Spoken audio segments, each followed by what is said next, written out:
and the Golden Acorn. Once upon a time, in the heart of the Whispering Woods, lived a young squirrel named Pip. Pip was small, with a tail far too fluffy for his tiny body and eyes that always gleamed with curiosity. While other squirrels were busy gathering nuts or building nests, Pip loved to explore places no one dared to go. The deep woods where sunlight trickled like golden dust and strange echoes whispered through the trees. The elders often warned him, "Stay where the trees are friendly, Pip." Beyond the birch line, the forest changes, but Pip's heart was full of wonder, not fear. Every rustle made him dream of hidden treasures, and every breeze felt like an invitation. One misty morning, as the forest stirred awake, Pip chased a shimmering butterfly past the birch line, farther than he'd ever gone before. The air grew cooler, the trees taller, and the sounds softer, as if the forest were holding its breath. Then he saw it, a glow beneath a bed of moss. It shimmered like sunlight trapped inside a raindrop. Pip brushed away the moss and gasped. It was an acorn, unlike any he'd ever seen, smooth as glass, golden as dawn, and warm to the touch. The moment he picked it up, the ground hummed softly beneath his paws. The trees seemed to lean closer, their leaves whispering secrets he couldn't quite understand. "It's just an acorn," he murmured, "but it feels alive." He tucked it close to his chest and scampered home, unaware that the whole forest had begun to change. By the time Pip reached his nest high in the elder oak, the forest was glowing faintly under the morning sun. Flowers that hadn't bloomed in years unfurled their petals. Streams sparkled brighter. The wind carried a melody, soft, almost like laughter.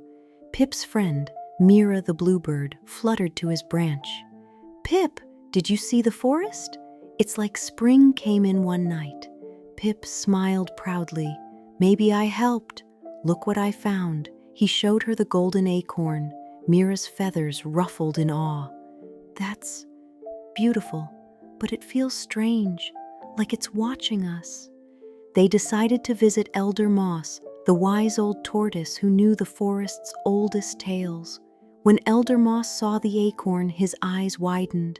"Child, that is the heart of the forest," he whispered. "It was lost generations ago. Legend says it can give life or take it away. It reflects the heart of whoever holds it." Pip's ears twitched. "Reflects the heart? What does that mean? If you carry kindness, it will heal. If you carry greed, it will destroy." Pip's heart thumped. He wasn't greedy, just curious. But the idea of power made his mind swirl. What if he could make every tree shine? What if the animals praised him as a hero? He slipped the golden acorn into his satchel, ignoring the tiny chill that crept through his fur. Over the next few days, the Whispering Woods changed like never before. Leaves turned brighter shades of green. Rivers danced. The air smelled sweet as honey. Animals from far corners came to see the wonder.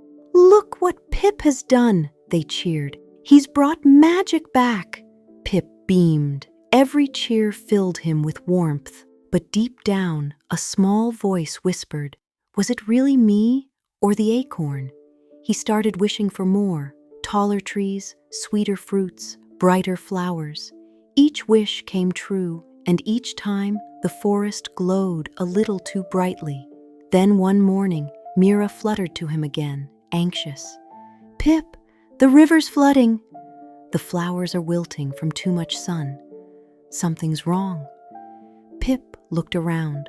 The forest that once hummed with gentle life now trembled with wild magic. The golden acorn pulsed angrily in his pouch, hot and restless. He ran to Elder Moss. "I didn't mean to. I just wanted everyone to be happy." Elder Moss shook his heavy head. "Magic reflects the heart, Pip. When you wanted joy for others, it healed. When you wanted glory, it grew wild." Pip's chest ached. He realized he'd let his pride take over. "How do I fix it?" he begged. "You must return it to the heart tree, where it belongs. But beware, child, the forest will test your heart along the way." The path to the heart tree lay through the shadow glen, a place where even moonlight feared to wander. Pip set out at dawn, the acorn clutched close. Mira flew beside him, and soon they were joined by Bramble the badger, strong and loyal, and Luna the hare, swift and brave.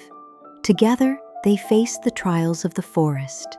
In the thorn thicket, Pip had to free Luna, caught in vines that whispered cruel doubts. In the fog hollow, illusions showed them their deepest fears. Pip saw the forest crumbling because of him, and on the glass bridge, they could only cross by trusting one another completely. Every challenge chipped away at Pip's pride and replaced it with something brighter: humility, love, and courage.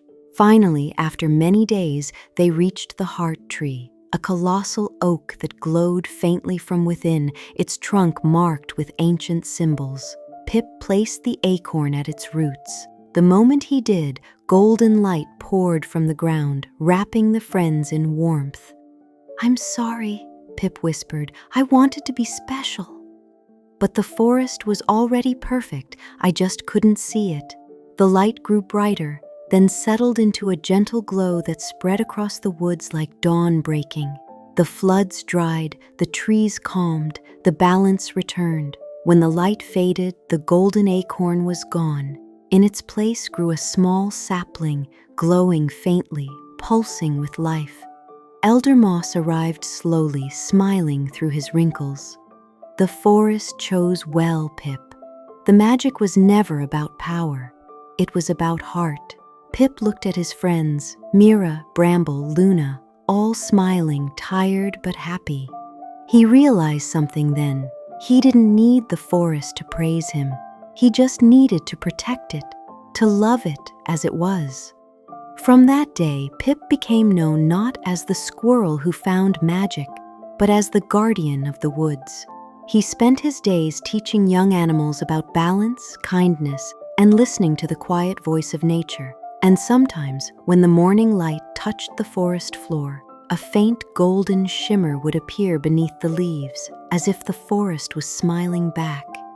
Years later, when little squirrels asked Pip what he learned from his great adventure, he'd smile and say, "Magic isn't in what we find, it's in how we use it. The forest didn't need me to change it, it just needed me to care." And as the wind rustled through the whispering woods, carrying laughter and song once more, Pip's golden heart shone brighter than any magic ever could. Life lesson. True power lies not in changing the world for yourself, but in caring for it with kindness and humility.